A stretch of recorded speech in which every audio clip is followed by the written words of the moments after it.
Shalom y bienvenidos hermanos y hermanas de todo el mundo a una nueva sesión de preguntas y respuestas. Antes de empezar, como siempre, una cálida bienvenida para ti, Baruch. Qué bueno verte. Gracias, Cristian, qué bueno verte a ti también. Gracias. Entremos de una vez en materia, Baruch. Hemos sido inundados con muchísimas preguntas, especialmente acerca de lo que hemos visto recientemente en los medios. Muchas cosas están pasando y la gente tiene dudas. Tristemente, muchas de estas dudas se deben a la desinformación o algunas falsas doctrinas, pero abordemos de una vez algunas de estas preguntas, Baruch. La primera es, muchas personas profetizaron que el Papa era el falso profeta. Estas mismas personas afirmaban que el rapto puede llegar en cualquier momento. ¿Qué puedes decir al respecto, Baruch? Personalmente creo que el Papa, espiritualmente hablando, no es relevante en nada que tenga que ver con la profecía bíblica. El falso profeta, como dice en la pregunta, si buscas primero en Apocalipsis capítulo 13, parece haber una conexión entre el anticristo y el falso profeta. No creo de ninguna manera que el Papa tenga alguna relevancia profética. Este Papa que falleció era un impío. No representaba para nada la verdad bíblica. ¿Lo considero alguien falso?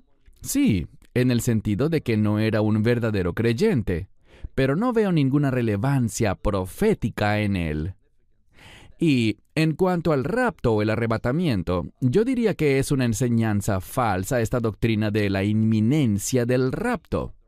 Si te fijas, vemos que la Biblia es muy específica sobre el orden de los eventos y, en mi opinión, el último evento que la Iglesia verá es la abominación desoladora.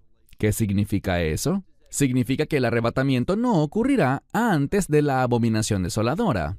Quiero que todos busquen cuando puedan 2 a los Tesalonicenses capítulo 2, porque creo que allí se enseña claramente que la abominación desoladora debe tener lugar antes del arrebatamiento. Así que rechazo radicalmente la doctrina de la inminencia del rapto. Si analizas los versos de la Biblia que algunos proporcionan como apoyo para esa doctrina de la inminencia, ninguno afirma que el rapto pueda ocurrir en cualquier momento. Simplemente dicen que debemos estar velando, que debemos estar esperando este evento maravilloso. Pero eso no significa que sea inminente. Simplemente porque no sabemos el día ni la hora, eso no significa que pueda pasar en cualquier momento. Esa es una lógica equivocada. Es así, y me alegra que hayas mencionado este pasaje porque lo discutiremos en detalle. Hace poco iniciaste una serie titulada Verdades de los Últimos Tiempos, que está fantástica, la recomiendo a todos. Y una cosa que me llamó la atención fue que mencionaste Mateo 24:36, que dice, «Pero el día y la hora nadie sabe, ni siquiera los ángeles del cielo, sino solo mi Padre». Explicaste en ese video muy claramente que esto se relaciona con el harpazo, nuestra esperanza bendita, el arrebatamiento de la iglesia, con algunas de las cosas posteriores que describe la Escritura. Pero creo que lo más interesante, y me gustaría que lo comentaras ahora, es que en el texto original esto significa algo como... Y por favor, no pretendo colocar palabras en tu boca, pero creo que implica que nadie nunca lo ha sabido, nadie lo sabe y nadie lo sabrá, aparte del Padre, lo cual descalifica totalmente a estos falsos maestros que vemos diciendo que el rapto ocurrirá con esta luna de sangre o que ocurrirá en la fiesta de las trompetas. Tus comentarios. Sí, de hecho, la Biblia es aún más específica. Nos dice que el arrebatamiento ocurrirá en un momento en que no lo esperamos. Insisto, nunca deberíamos, y sé que tú y yo estamos completamente de acuerdo en esto, nunca hemos fijado fechas, ni debemos dar indicaciones semejantes porque la Escritura es clara. Nadie lo sabe, excepto Dios el Padre. Esto no ataca de ninguna manera la divinidad del Mesías Yeshua, Cristo Jesús, porque vemos allí que el Mesías siempre es sumiso. Esta es una de las razones por las que el término Hijo de Hombre se utiliza, mostrando que Él es un ejemplo para nosotros, siempre sometido al Padre. Él está esperando no porque sea menos que el Padre, sino porque es su Hijo que lo obedece a la perfección. Debemos estudiar para presentarnos ante Él aprobados. Debemos estar en la palabra de Dios, pero no sabremos el día ni la hora. Lo que sí creo que habrá es indicios de que el momento se acerca, cuando veamos que ciertas cosas estén ocurriendo. Una de nuestras escrituras favoritas, hablando por ti y por mí, es: cuando vean que estas cosas comienzan a suceder, levanten sus cabezas y prepárense, porque su redención se acerca. Habrá indicios de que se acerca, pero no sabremos el día ni la hora. Gracias. Otra pregunta. Hay un gran aumento de experiencias cercanas a la muerte reportadas, en las que las personas mueren y ven a sus seres queridos en sus habitaciones. ¿Es esto bíblico? Hablábamos de esto, Baruch, antes de grabar el video, y vamos a grabar un podcast completo sobre este tema muy pronto. Será publicado quizá la semana que viene, y el tema será específicamente la necromancia con otros temas relacionados. Pero te doy la palabra para tus comentarios, Baruch. Ciertamente no es nada bíblico. No vemos nada en la Escritura que hable sobre experiencias cercanas a la muerte. Creo que es un término creado por los hombres. No lo encontramos en la Escritura. En mi opinión, y no estoy criticando por criticar, pero se nos encomienda que hablemos con franqueza y claridad. Para mí, todo esto es una gran manipulación emocional, intentando simplemente que las personas compren un libro, hagan clic en un video o lo que sea. No tiene nada que ver con la verdad bíblica. Insisto, las personas están vivas o están muertas. Para mí no existen estas experiencias cercanas a la muerte. Son un mero invento de la imaginación popular sin base alguna en la verdad. Y creo que tú y yo, Baruch, a lo largo de los años, mientras hemos grabado videos, hemos recibido... la gran mayoría de los comentarios y correos electrónicos son muy positivos. Son una bendición para nosotros. Alabamos a Dios por eso.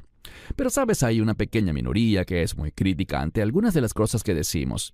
Sé que tú y yo estamos de acuerdo en esto. La Escritura es muy clara, que cuando una persona muere, hay solo dos destinos posibles. No hay punto medio. Ciertamente no existe el purgatorio como enseñaban los católicos. O aceptas el Evangelio con Yeshua, confesando que Él murió y resucitó, y naces de nuevo, y estás en la presencia del Señor, o entras en una separación eterna de Dios. Solo voy a citar la escritura de 2 Corintios 5:8. Digo que estamos confiados y más bien quisiéramos estar ausentes del cuerpo y presentes al Señor. Si puedes hablar un par de minutos más sobre qué sucede inmediatamente después de que muere un creyente, Baruch, un discípulo de Yeshua, ¿qué pasa una vez que esta persona muere? Si eres creyente, como acabas de decir, Cristian, en un abrir y cerrar de ojos, cuando la persona muere... ¿Y qué es la muerte? Es cuando el alma deja el cuerpo. Cuando esa alma deja el cuerpo, si se trata de un creyente o una creyente, instantáneamente, al momento de morir, su alma va a la presencia de Dios. Tenemos una promesa en Juan 14, que donde yo esté, ustedes estarán siempre. Esa es la clave, siempre estaremos. Cuando un creyente muere, esa persona estará para siempre con el Señor, en una relación inseparable en su presencia. Por eso nunca deberíamos temer a la muerte. Insisto, no conozco nada en la Biblia que hable sobre una experiencia cercana a la muerte. O estás vivo o estás muerto. Si eres creyente y mueres, instantáneamente estarás en la presencia del Señor Dios Todopoderoso, su Hijo unigénito y el Espíritu Santo. Así que morir en Cristo, como escribió Pablo a los Filipenses, es ganancia. Sí, amén. Gracias. Otra pregunta. ¿Enseña la Biblia que a veces nuestros amigos e incluso familiares se volverán contra nosotros por causa de nuestra fe? Ciertamente lo enseña, especialmente en los últimos días. Hay un verso de la Escritura que dice que los enemigos del hombre serán los de su casa. Así que, sí, en los últimos días veremos por causa del liderazgo del anticristo, de su imperio, su gobierno y su régimen, que hará que las personas se vuelvan contra los creyentes, e incluso los miembros de la familia se volverán unos contra otros para agradar, satisfacer y obedecer al imperio del anticristo. Así que sí, nos veremos siendo odiados por el mundo y por aquellos que pertenecen al mundo. ¿Crees, Baruch, que este pasaje de Lucas 21, 16 al 18 sirve para responder esta pregunta? Ciertamente, creo que es un texto grandioso que confirma que veremos a los miembros de nuestra propia familia volviéndose contra nosotros debido a nuestra fe y a nuestro compromiso con la verdad bíblica y a nuestra relación con el único Salvador, el único verdadero Mesías, Yeshua HaMashiach, Jesucristo. Amén. Voy a leer la escritura rápidamente. Serán traicionados incluso por sus padres, hermanos, parientes y amigos. Y algunos de ustedes matarán, y serán odiados por todos por causa de mi nombre. Pero ni un cabello de su cabeza perecerá. Un pasaje maravilloso. Siguiente pregunta. Constantemente vemos que se desenmascaran falsos maestros por diferentes razones. ¿Por qué entonces la gente sigue apoyando a estos lobos? Tengo dos escrituras que compartiremos, Baruch, pero creo que también basándome en otras preguntas muy similares a esta que he recibido. Y de estos hay montones, porque hemos visto un gran número de, entre comillas, pastores cristianos famosos en televisión o en mega iglesias, siendo expuestos por diferentes situaciones, algunos incluso arrestados y con justa razón. Pero la pregunta es bastante lógica. ¿Por qué estas mega iglesias siguen creciendo? ¿Sabes? A pesar de estos escándalos o incluso no necesariamente personas que solo promueven doctrinas equivocadas, sino predicadores que abiertamente han compartido palabras proféticas incorrectas. Como por ejemplo John Hagee, a quien hemos expuesto repetidas veces en el pasado. Hace varios años escribió cuando salieron las llamadas lunas de sangre que el rapto vendría. Y luego publicó otro video donde dijo que en diciembre de 2024 el rapto vendría, pero con todo y eso no ves que estos ministerios disminuyan, por lo que es fácil entender la pregunta. Compártenos tu respuesta, Baruch, y luego comentaremos un par de escrituras. Muchas veces la gente está atada a una personalidad, en lugar de a la verdad de la Biblia. Por eso, incluso cuando estos sujetos quedan expuestos por enseñar falsedades, o incluso por conductas inmorales, ¿qué sucede? Explota el escándalo en los medios, pero aún así, muchos siguen siendo lo que podrías llamar seguidores o fieles a ellos, basándose en emociones en vez de un compromiso con la verdad. La gente es la gente. La pregunta es, ¿por qué siguen apoyando a estos individuos? Sinceramente, no lo sé. Uno pensaría que la gente aprende, pero no es así. Correcto.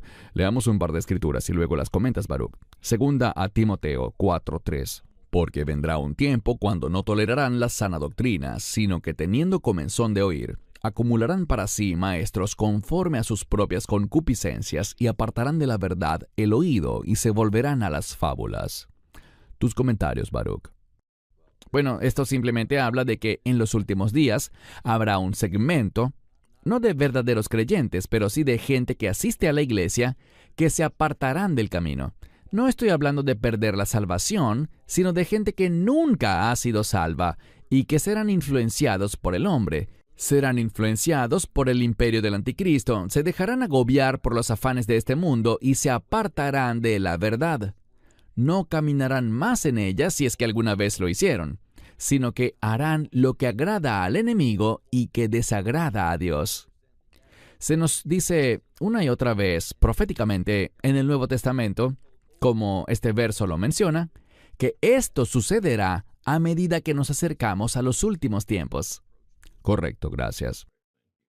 Otra escritura que debemos ver es Romanos 1:28. Y como ellos no aprobaron tener en cuenta a Dios, Dios los entregó a una mente reprobada para hacer cosas que no convienen. Tus comentarios, Baruch. Bueno, este es un ejemplo de cómo hoy en día muchos segmentos de la iglesia han comprometido sus valores. Hay cosas que la palabra de Dios claramente dice que no son apropiadas. Una incluso es llamada abominación. Y sin embargo, cada vez vemos más y más supuestas iglesias que están abrazando ese estilo de vida, promoviendo esa conducta inmoral. Es algo vergonzoso. Y diré algo más, que está relacionado con el mismo asunto, y es que vemos dentro de la iglesia hoy en día una gran disposición a comprometer sus valores e involucrarse en asuntos políticos que tampoco son apropiados. Por ejemplo, el aborto. Hay personas que representan diferentes denominaciones, muchas de las cuales tienen sus cuarteles generales en Europa, y que están a favor del asesinato de bebés en vez de abrazar la santidad de la vida. Entonces vemos una gran caída de la fe, lo que Pablo llama una apostasía, apartándose de la verdad para abrazar estas mentiras.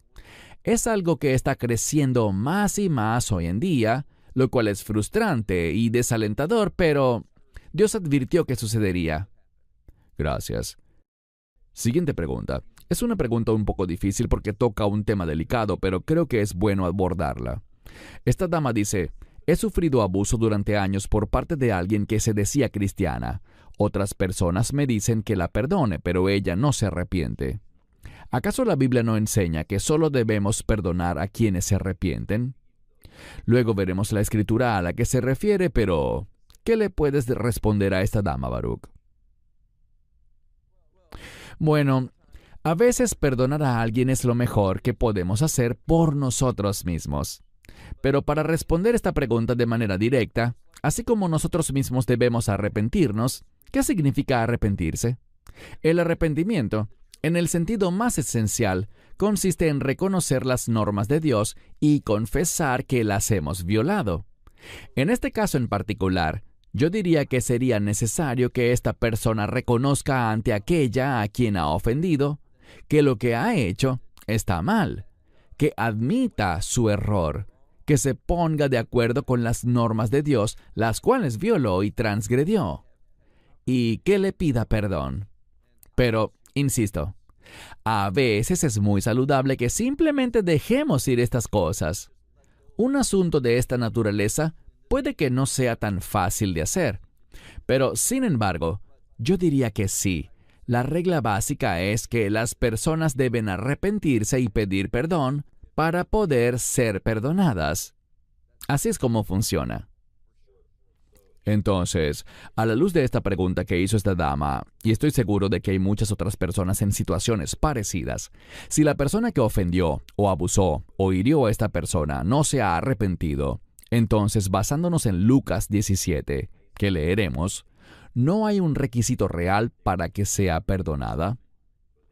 Sí, como dice este verso, debemos ir y decir, me arrepiento.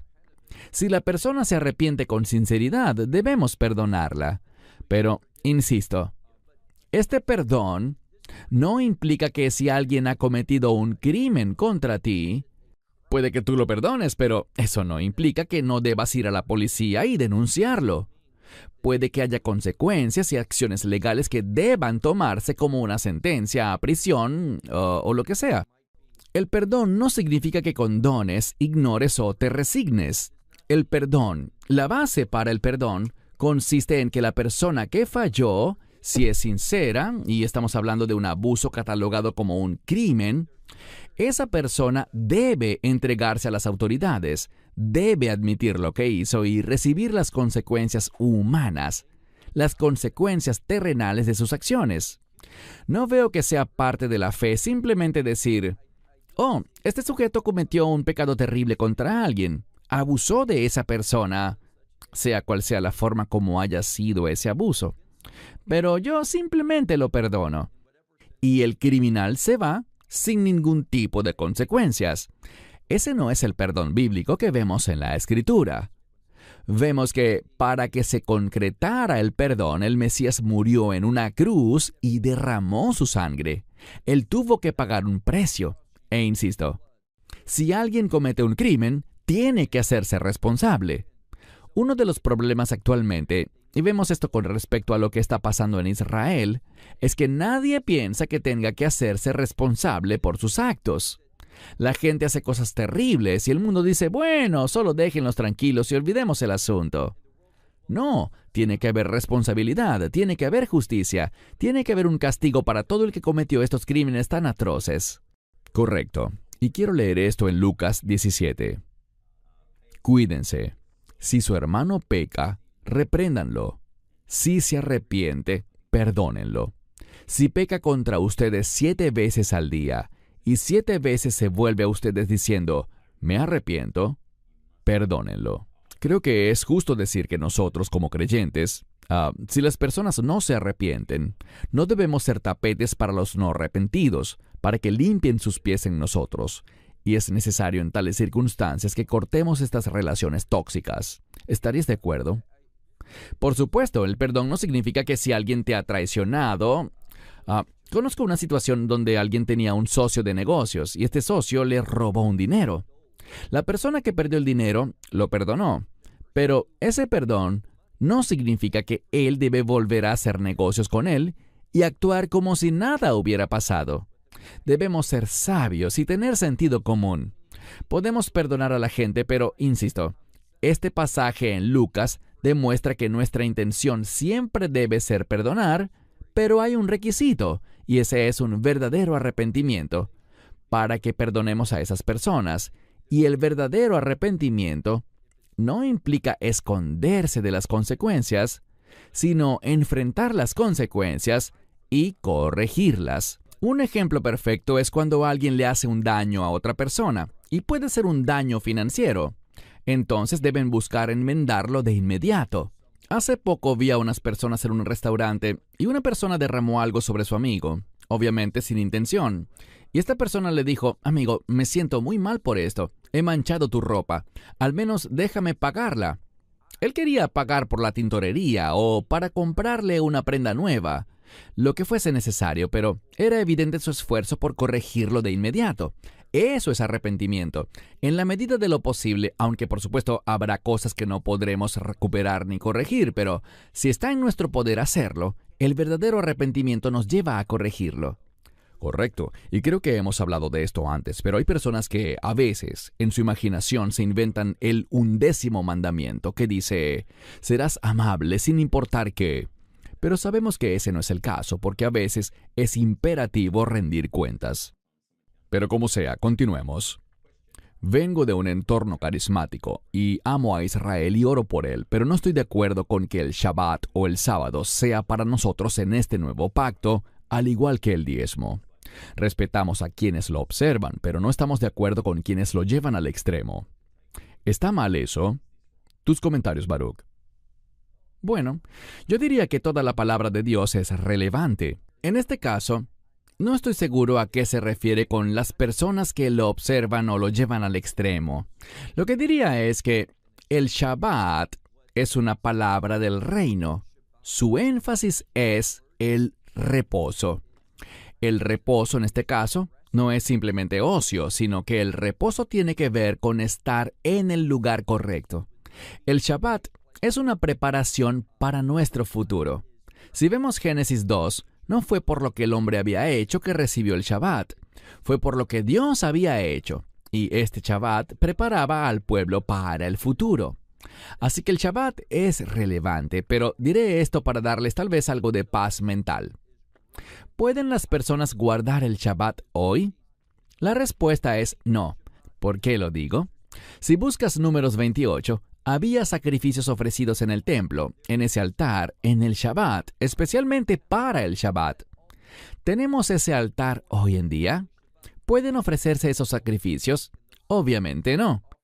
No tenemos un sacerdocio operativo ni existe el templo. No se trata de observar el Shabbat como lo ordena la ley de Moisés. No se puede. Pero podemos aplicar la verdad del Shabbat a nuestra vida, y creo que eso es muy sabio.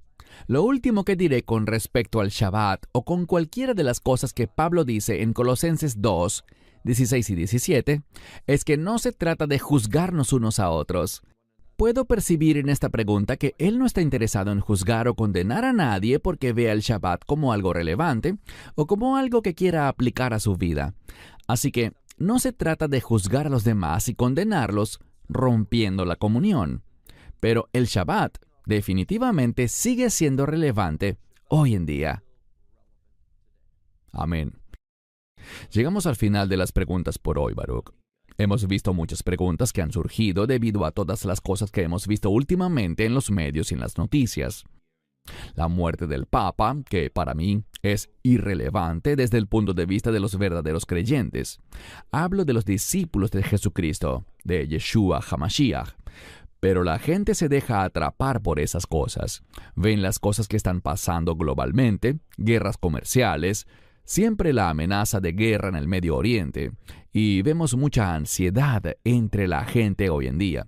¿Qué palabras puedes compartir finalmente, Baruch, para la gente que está experimentando este tipo de ansiedad? La fuente de la ansiedad, en primer lugar, no es Dios. Debemos tener eso muy en cuenta. Cuando sentimos estrés, ansiedad y una preocupación que no tiene sentido realista, es el enemigo quien está trabajando en nosotros.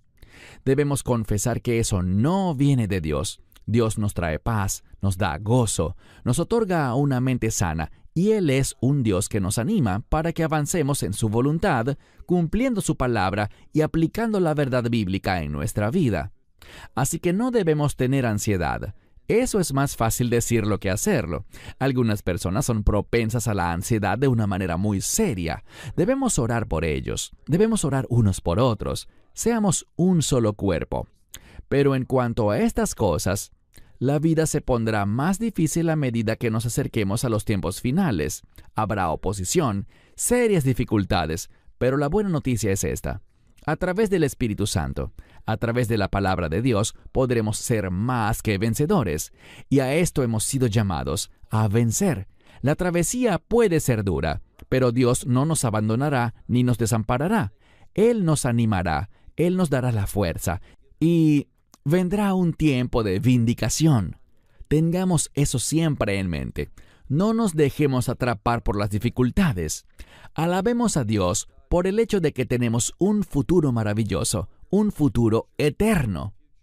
Demos gloria a Dios y sigamos adelante. Gracias, Baruch. Hermanos y hermanas, espero que las preguntas que se han respondido hoy hayan sido de ayuda y consuelo. Siempre los dirigimos directo a la Biblia, que es la única fuente de la verdad. Así que, Baruch, gracias por dedicar tiempo para responder estas preguntas. Ha sido una bendición, y esperamos que nos acompañen en una próxima discusión. Baruch en Israel y un servidor aquí en Australia les decimos shalom y bendiciones. ¿Quieres vivir una vida que sea agradable a Dios? Haciendo las cosas que Él quiere que hagas, experimentando lo que Él desea que experimentes. Bueno, si respondes esa pregunta con un sí, el secreto para experimentar estas cosas es la profecía. Es decir, tú y yo debemos ser personas entendidas en la verdad profética, porque la verdad profética nos prepara para el reino de Dios. Cuando hablamos de los profetas, probablemente algunos de los que vienen a tu mente son Isaías, Jeremías, Ezequiel, quizás el gran sabio Daniel, pero de acuerdo con los grandes sabios judíos, el más grande de los profetas fue un hombre llamado Josea, a quien seguramente conoces como Oseas. Este nombre significa aquel que trae salvación. Y esa es una verdad bíblica importante porque es Dios y solamente Dios quien trae la salvación. Eso implica que para que tú y yo experimentemos la salvación, Dios debe obrar en nuestra vida y debe producir un cambio. Entonces debemos preguntarnos, ¿estoy dispuesto a experimentar esos cambios? ¿Voy a responder de manera fiel, conforme a la verdad de Dios, para que la verdad profética pueda manifestarse en mi vida y a través de mi vida?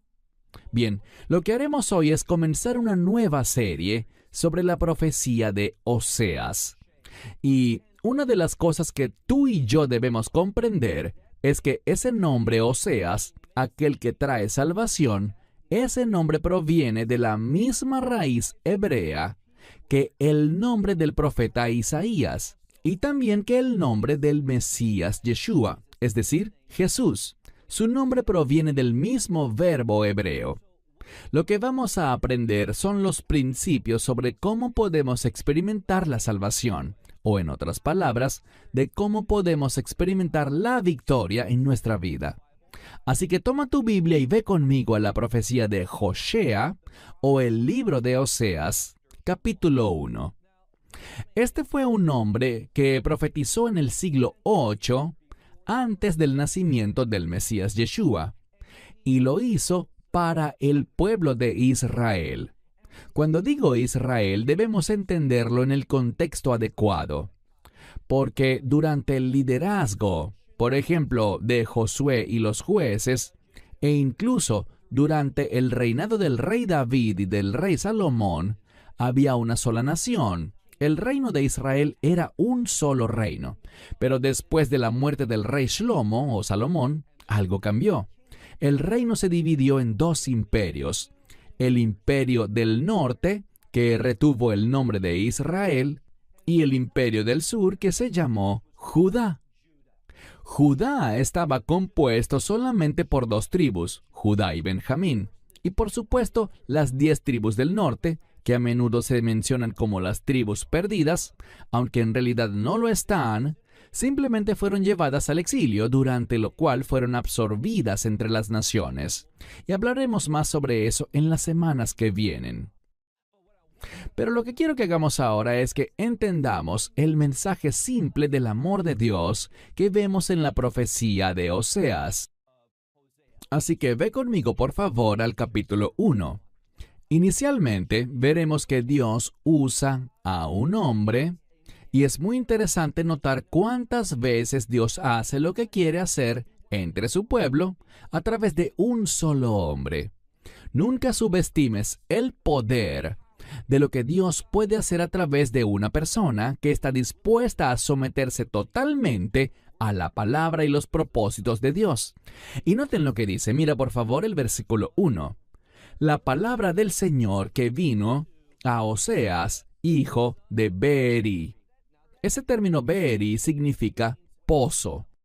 Y a menudo la palabra pozo tiene que ver, por ejemplo, el libro de Isaías habla de sacar las aguas de gozo, las aguas de salvación del pozo.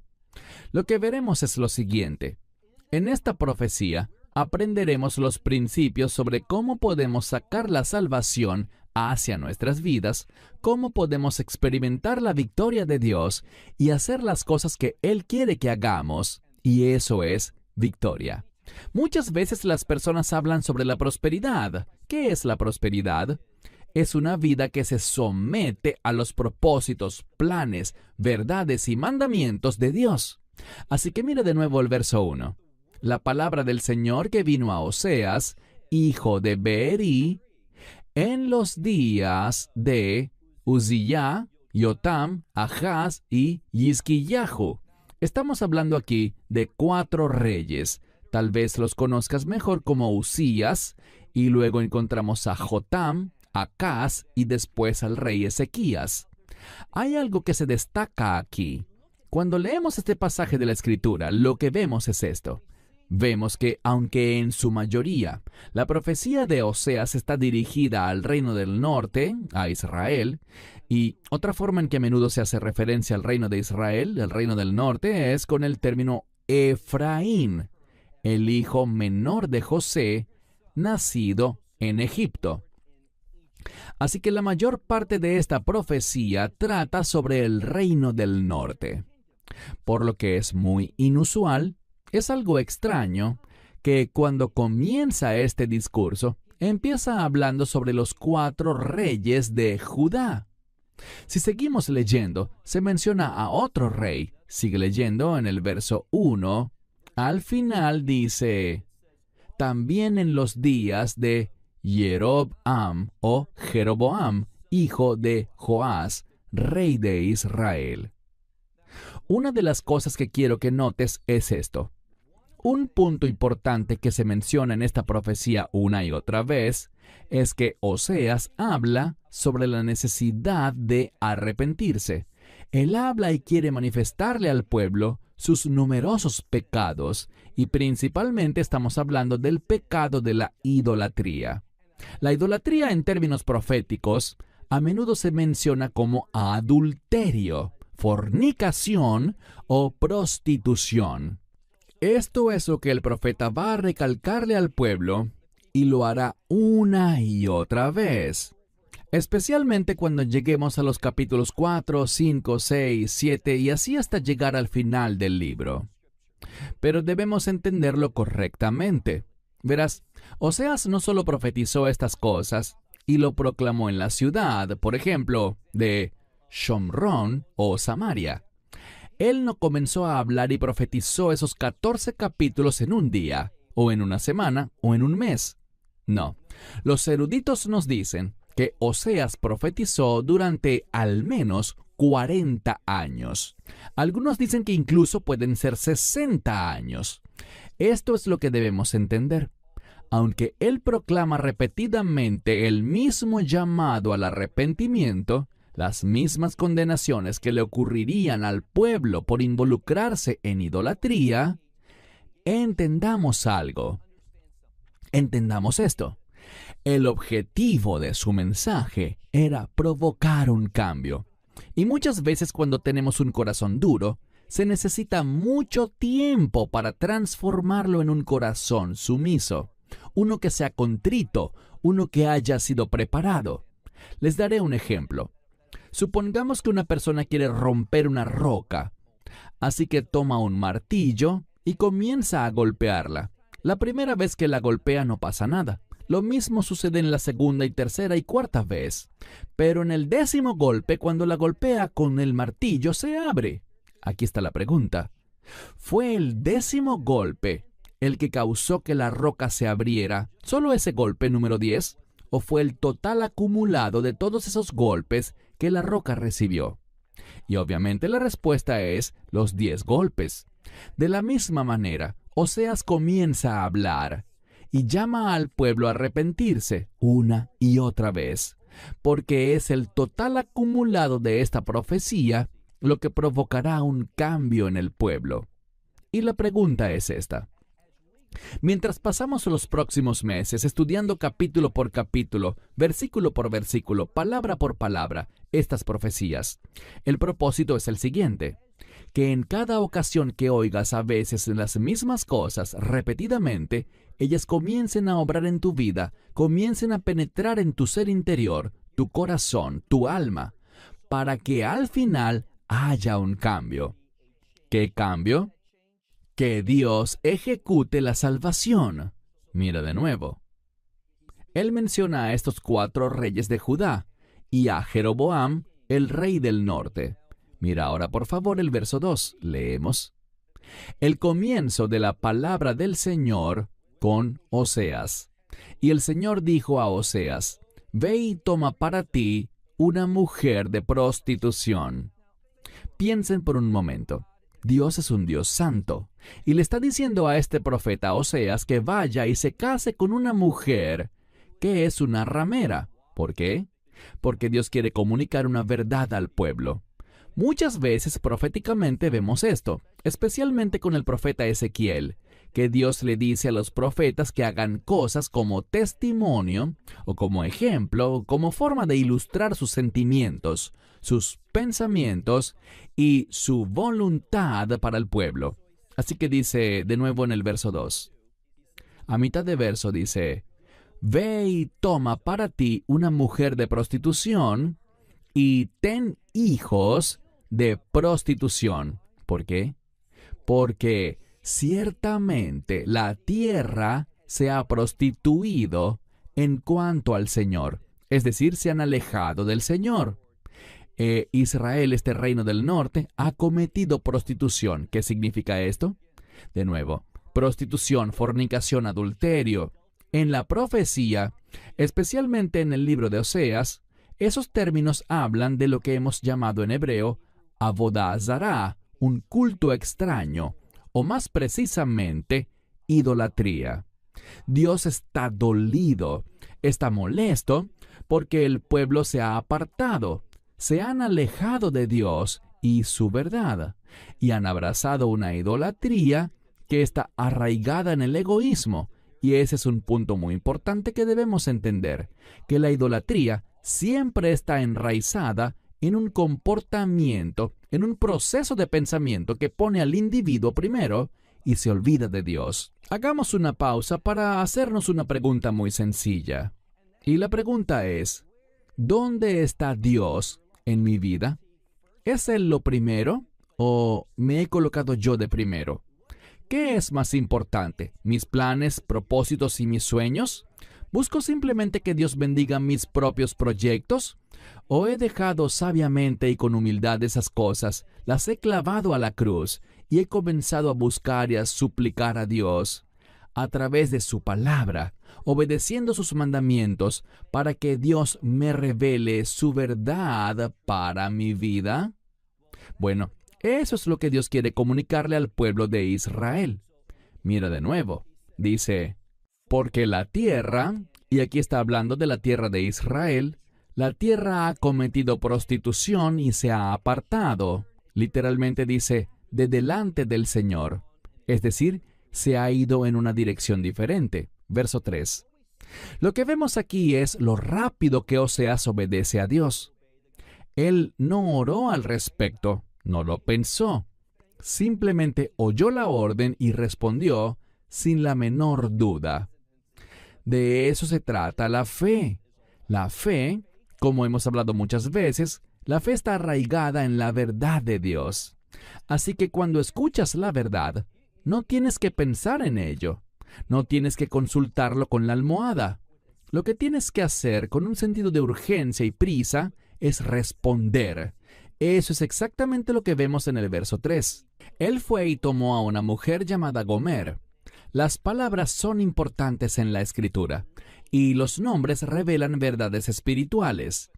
El profeta Oseas iba a profetizar, actuar y ministrar al pueblo de una manera que diera como resultado el significado de su nombre, salvación, o si lo llevamos a lo que eso implica en nuestro idioma, victoria. Eso es lo que Dios quiere que experimentemos. Pero ¿qué hay de este nombre Gomer? Gomer proviene de una palabra hebrea que significa terminado. Ella estaba viviendo de una manera que traería el fin de su vida, el fin de toda esperanza, el fin de cualquier cosa que Dios pudiera hacer. Quiero decir, la palabra Gomer está asociada con el rechazo de Dios. Así que dice aquí, mira de nuevo el verso 3, ve y toma a Gomer, la hija de Diblaim.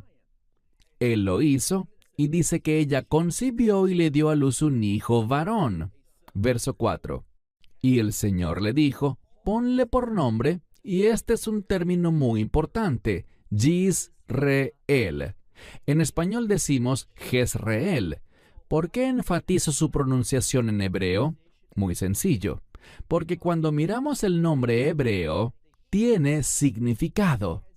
Si yo te dijera ¿qué es Jezreel? Bueno, podrías responder correctamente que Jezreel es un valle en la parte norte de Israel, no lejos de un lugar muy importante, Megiddo o Armagedón.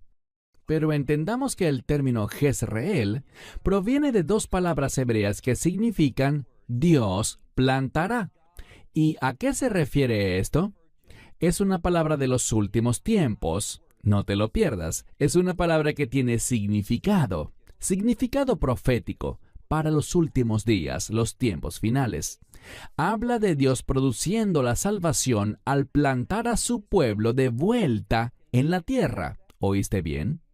En muchos lugares vemos, no solo en Oseas, sino en muchos de los profetas que hablan sobre el término Yisreel, el Dios, y está en futuro, el Dios que en los últimos días plantará a su pueblo de vuelta en la tierra. Ese es un ingrediente necesario para que venga el reino. Así que encontramos que el primer hijo que nace de Oseas y Gomer se llama Yisreel. La pregunta es, ¿cómo sucederá esto? ¿Qué provocará que Dios actúe según su fidelidad para devolver al pueblo a la tierra y establecer su reino? Bueno, noten lo que dice mientras seguimos leyendo. Segunda mitad del verso 4. Porque dentro de poco vengaré la sangre de Israel sobre la casa de Jehú. ¿De qué está hablando aquí? Bueno, está hablando de Jehú, quien era un hombre y ¿qué hizo él? Dios lo levantó para hacer algo. Dios lo levantó para traer juicio sobre el rey Ahab o Acab y su familia. Pero aquí está el problema. Él lo hizo propasándose mucho más allá del grado en que Dios le había ordenado hacerlo. Puedes leer sobre esto en el segundo libro de Reyes, capítulo 9 y 10, y verás que Jehú no solo quería disciplinar, sino que quería destruir. Y debido a que llevó el mandamiento de Dios mucho más allá de los parámetros, ahora sufrirá el castigo. Entonces, ¿qué vemos? Vemos el concepto de juicio. Si hiciste nuestro estudio del libro de Zacarías hace un buen tiempo atrás, o el libro de Apocalipsis que también estudiamos, recordarás un principio. ¿Cuál principio? Que antes de que se establezca el reino, el juicio vendrá. Y lo que leemos aquí es el uso de un término profético de los últimos tiempos, Jezreel. Por cierto, en otra escritura, Jezreel es llamado el valle de Josafat, lo que significa el valle donde Dios juzgará. ¿Por qué eso es importante? Porque hay un principio. El juicio caerá antes de que se establezca el reino. Y eso es lo que estamos viendo. Dios vengará. ¿A quién vengará? A aquellas personas que sufrieron más allá de la intención de Dios. Él las vengará. Él traerá venganza en su favor. Mira de nuevo. Dice: porque dentro de poco voy a vengar la sangre que fue derramada en este lugar, en el reino del norte, Jezreel, y lo haré sobre la casa de Jehú, y le pondré fin al reino ¿de qué? De la casa de Israel. Dios hará eso, y sabemos que lo hizo. Los envió al exilio. El término hebreo es galut. ¿Cuándo lo hizo? Aproximadamente en el año 721 antes del nacimiento del Mesías. Estas 10 tribus del norte fueron al exilio. Dios nos dice en este primer capítulo que eso sucederá, pero aquí hay un punto importante. A pesar de que el pueblo vea que su reino llega a su fin y sean llevados al exilio, y todas las cosas horribles que ocurrieron debido a su desobediencia, este es el mensaje: Dios no los dejará eternamente separados de Él. Podemos esperar una restauración futura para los últimos días. Y de esto trata Oseas, de decirle al pueblo el proceso y cómo deben responder a este proceso para que puedan volver a experimentar su salvación y ser su pueblo de reino. Así que mira de nuevo, avancemos al versículo 5. Estamos hablando de Jezreel como un lugar de juicio. Y noten lo que dice el verso 5. En aquel día, y ese término siempre es una palabra que implica juicio. En aquel día romperé el arco de Israel. ¿Dónde? En el valle de Jezreel. Un arco es visto como un arma, un poder o incluso un gobierno. Dios está prometiendo que allí en Jezreel, en ese valle, el mismo valle que es conocido como el lugar de Armagedón, Dios hará ¿qué? Él juzgará a su pueblo. Avancemos al verso 6. Después de revelar esto dice: y ella, hablando de Gomer, esta nueva esposa del profeta Oseas, dice el verso 6 que ella concebirá nuevamente y dará a luz una hija. Y le dice a él, es decir, a Oseas, ponle por nombre Lo-Ruhama, que significa, Lo significa no, y Ruhama proviene de una palabra que significa misericordia o compasión. Así que Dios no tendrá misericordia ni compasión alguna. ¿Dónde sucederá esto? Sucederá en Jezreel. ¿Qué hará Dios? Él no tendrá misericordia ni compasión por los hijos de Israel. Dice luego, porque, a mitad del verso 6, porque ya no volveré a tener misericordia de la casa de Israel. Porque, y dice, los levantaré. Eso significa que los levantaré, los voltearé. Los levantaré y los dejaré caer. Esa es la implicación. Dios ha dicho con palabras muy duras, no hay más misericordia ni más compasión. Y además, Él traerá destrucción. Pero se pone peor. Pasemos al verso 7. Y la casa de Judá Bien, esta es una verdad profética sobre la separación entre Israel y Judá. Hasta este momento, Judá no había caído en idolatría. El reino del sur todavía adoraba a Dios correctamente. Así que aquí vemos una distinción en cuanto a este remanente que permanece fiel. Ellos no experimentarán esto. Dice, pero con la casa de Judá tendré misericordia y los salvaré en el Señor su Dios, es decir, en una relación de pacto con Dios. También dice, y no los salvaré nuevamente. Dice, no los salvaré de nuevo por medio del Keshet, que es el arco, ni por la espada, ni por guerra, ni con caballos o jinetes. Así no será como los salvaré. ¿Cómo será entonces? Bueno, es un presagio. La mayoría de los comentaristas rabínicos ven esto como una victoria sobrenatural, no mediante guerra, espadas, armas, caballos o cualquier otro medio natural. Será a través del Mesías mismo. Él simplemente declarará su victoria cuando regrese y destruya al enemigo. Avancemos al verso 8. En el verso 8 estamos hablando ¿de quién? Hablamos una vez más de Gomer. ¿Y qué hace ella? Dice, y ella destetó a Lo-Ruhama, esta niña, su segunda hija. Ella fue destetada. ¿Y qué pasó? De nuevo concibió y dio a luz un varón. Y leemos, ponle por nombre Lo-Ami. ¿Qué significa eso? Lo-Ami significa no es mi pueblo. Entonces, ¿qué le ha dicho Dios al reino del norte? Ha hecho una distinción entre el reino del norte y el reino del sur, entre Israel y Judá. Judá no ha caído en idolatría, así que esta profecía de juicio no caerá sobre ellos inicialmente, sino que caerá sobre el reino del norte. Y dice, no recibirán mi compasión ni mi misericordia, porque ya no son mi pueblo. Dios ha roto esa relación. Pero quiero que veas algo. Dice, mira al final del verso 9, porque ustedes no son mi pueblo, y yo no estaré por ustedes. Es decir, ya no estaré a favor de ustedes nunca más. Ahora, el capítulo 1 en el hebreo termina aquí. En español sigue adelante por 2 versículos más, así que por hoy solo diré un breve resumen del contenido de esos 2 versículos del capítulo 2 en hebreo, que son los últimos versos del capítulo 1 en español. Aquí vemos una verdad importante. Tan pronto como Dios dice, se acabó, he terminado con Israel, ya no tendré misericordia de ellos, ya no son mi pueblo, el pacto ha terminado. Les digo algo. Una de las cosas más asombrosas que vemos proféticamente hablando es que vendrá un nuevo pacto.